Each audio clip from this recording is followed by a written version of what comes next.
Good morning, grade 7 learners. How are you today? I am Ma'am Andrelina Coronel, your Health 7 teacher. Our discussion will be focused on Health 7. Are you ready to listen and do the activities that have in our lesson? Make sure you have your pen, activity notebook, and Health Module 1. Okay, let's start. Today is another lesson for you to learn, the dimension of holistic health. As we go along with our discussion, you will be able to meet our objective.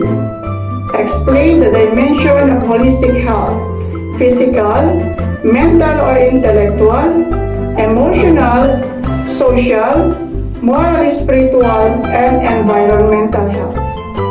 Now, let's do first your pre-assessment. The result of your pre-test will be check your prior knowledge, understanding, and skills about dimension of holistic health. Just read the questions carefully. Write your answer in your activity notebook.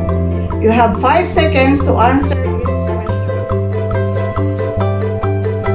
Number 1. It refers to the state of complete physical, mental, or intellectual, emotional, social, moral, spiritual, and environmental well-being.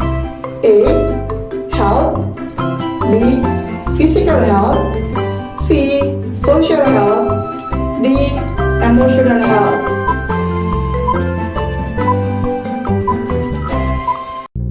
The correct answer is A. Number 2. It refers to the well-being of an individual. A. Physical health. B. Mental health. C. Moral health. D. Emotional health.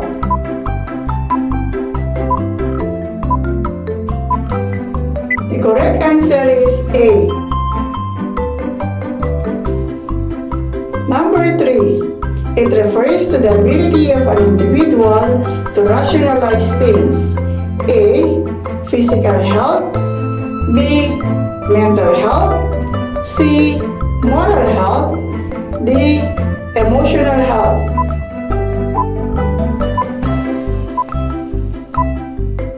The correct answer is B. Number 4. It refers to the ability of an individual to accept failure, understanding, and liking oneself. A. Mental. B. Physical. C. Moral health. D. Emotional health.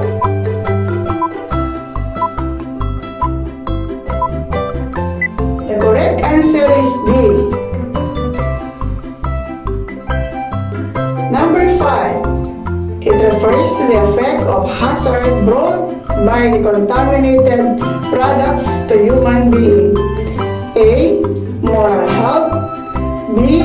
Mental health. C. Environmental health. D. Emotional health.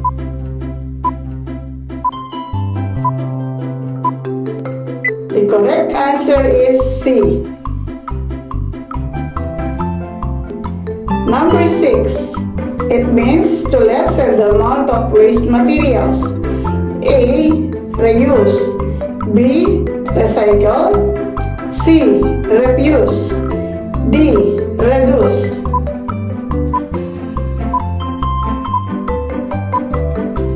The correct answer is B. Number 7. It is the process by which the object is transformed into alternative value and use. A. Reuse. B. Reduce. C. Repurpose. D. Recycle.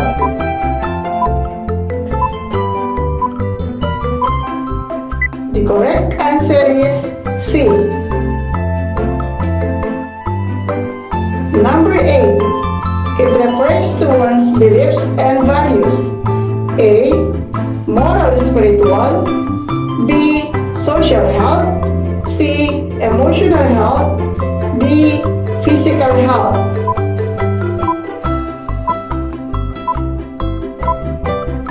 The correct answer is A. Number 9. It refers to building relationship with your community. A. Physical health. B. Holistic health. C. Social health. D. Moral health.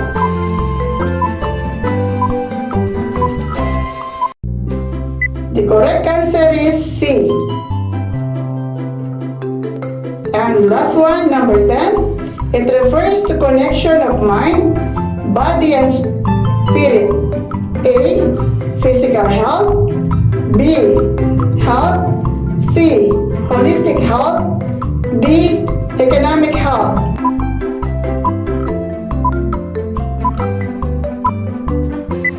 The correct answer is C. Okay, that's great, learners. Let's do first the health check wherein health is the state of complete physical, mental or intellectual, emotional, social, moral, spiritual, and environmental well-being. It is not merely the absence of disease or infirmity. Health is the most important factor in our life. As they say, health is wealth. Health is important than having a savings in your bank account. Your health is more than enough for you to be considered a millionaire. Now, let's find out how healthy you are. Let us do the health check activity. List down practices and habits that show healthy living. Example, eat vegetables on a regular basis. As an adolescent, you must be responsible with what you should be eating and doing. Your health must be your priority. Being healthy means dealing with what we are doing daily without getting tired easily and suffering from undue fatigue. Let's read and learn the dimension of holistic health. In the health check activity, you listed down practices and habits that may help you develop healthy living. Physical health. It refers to the well-being of an individual. Example, Enzo performs simple physical exercises every day to keep himself healthy. It also means that you can do your daily tasks without getting tired and undue fatigue. Example, Donna still have the energy to play or bond with her friend after washing her clothes the whole morning. Mental or intellectual health. It refers to the ability of an individual to think and improve his quality skills in life. Example, go out and make new friends. Keep yourself busy with school activities. It also refers to the ability to rationalize things. Example, find good reason in your failure. Think everything happened for a good reason. Emotional health. It refers to the ability to accept failures, cope with your environment, and consider the feeling of others. Example, if a family member has left to work in other place, you can easily accept the reality of being away from your loved ones. Social health. It is how well you build relationship with your community and how you interact with the people that surround you. Example, as a teenager, you easily mingle and develop friendship with a good neighborhood. Also, social acceptance means to interact with different types of people, accept and understand different norms and values. Example, be who you are and be like what is dictated by your values and norms. It is the fact that most people act in order to be accepted by any group and be like them. Moral spiritual health. It refers to one's faith, belief, and values, know the meaning and purposes in life. Example, respect everybody's faith. It is looking deeply within oneself and belief. And the last one is environmental health. Recognize the impact of environment and man-made hazard. Example, number 1, refuse. It includes garbage and rubbish. Garbage is mostly decomposable food waste. Rubbish is mostly dry materials such as glass, paper, cloth, or wood. Number 2, reduce. It also to help cut down the amount of waste we throw away. Number 3, reuse. It is learning to reuse items or repurpose them like old jars and pots into ornaments and shipping containers and created them into home and offices. Number 4, repurpose. It refers to the process by which an object with one use value is transformed or deployed as an object with an alternative use value. And number 5, recycle. It is also recycled paper for printing, handcraft, or ornaments. That's all for our discussion on dimension of holistic health, wherein it is a way of living that focuses on the interdependence and cooperation of all aspects of an individual, body, mind, and soul. It is a lifestyle that focuses on the whole person, hence, good health and wellness are interdependent in 6 dimensions. Since you have already a piece of knowledge on our lesson, let's do our activity. Activity 1, Holy Dream. Try to observe and analyze the given diagram carefully. Number 1, based on the diagram shown in the next slide, enumerate the dimension of holistic health. Number 2, why do you think it is important to be A, physically healthy, B, spiritually healthy, C, mentally healthy, D, socially healthy, E, environmentally healthy, and F, emotionally healthy. Number 3, why do you think it is important to be holistically healthy? Okay, that's great. You have well answered your activity. Now, let's proceed to your activity number 2, entitled Fit Me In. You're going to classify into physical health, mental or intellectual health, social health, moral spiritual health, emotional health, and environmental health by writing them in their proper column. Walking around the plaza, chatting with friends, going out with family and relatives, exercising on a regular basis, eating fruits and vegetables, drinking plenty of water, throwing garbage in the trash bin, showing love and affection to loved ones, picking pieces of papers on the corridors, playing Scrabbles and word hunt, reading educational materials, writing letters to someone. Below is a rubric that will guide you to interpret your score. Great job, learners! So, activity number 3 is the Wheel of Challenge, wherein you can write your suggestions on how you can attain your holistic health inside the circle. Take time to answer and have fun! And for our last activity, Wheel of Change. You're going to write your suggestions on how you can attain holistic health inside a circle. Now, you should show what you have learned. In 3 to 5 sentences, reflect and analyze on this quotation and illustration. Do this in your activity notebook. The greatest wealth is health. Evaluation of your output will be based using the following criteria. Now, show what you can do. Match column A with column B. Write the letter of your correct answer in your notebook. For column A, number 1, revitalize your mental energy. Number 2, celebrate your body. Number 3, nourish your soul. Number 4, boost your positive emotions.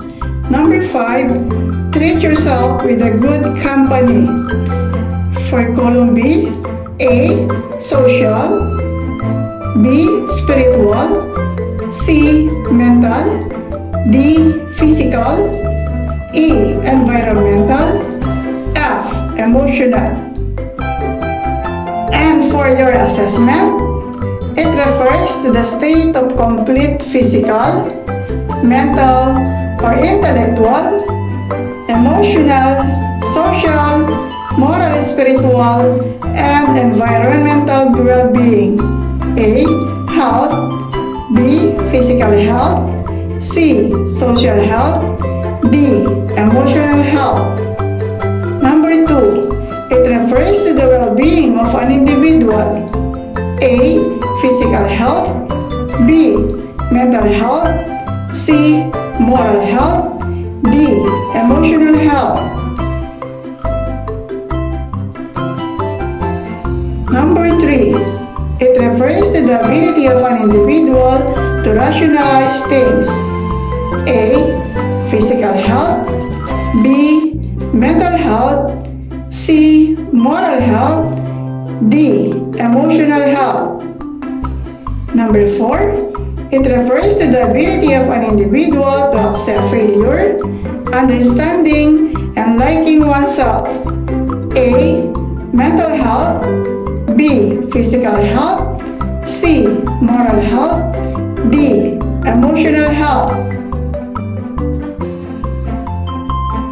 Number 5, it refers to the effect of hazard brought by the contaminated products to human being. A, moral health, B, mental health, C, environmental health, D, emotional health. Number 6, it means to lessen the amount of waste materials. A, reuse, B, recycle, C, refuse, D, reduce. Number 7, it is the process by which the object is transformed into alternative value and use. A, reuse, B, reduce, C, repurpose, D, recycle. Number 8, it is refers to one's beliefs and values. A, moral spiritual, B, social health, C, emotional health, D, physical health. Number 9, it refers to building a relationship with your community. A, physical, B, holistic health, C, social health, D, moral health. Number 10, it refers to connection of mind, body, and spirit. A, physical health, B, health, C, holistic health, D, economic health. Okay, now let's check your answers in your post-assessment.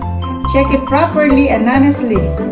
Number 1, A, 2, A, 3, B, 4, D, 5, C, 6, B, 7, C, 8, A, 9, C, and number 10, C.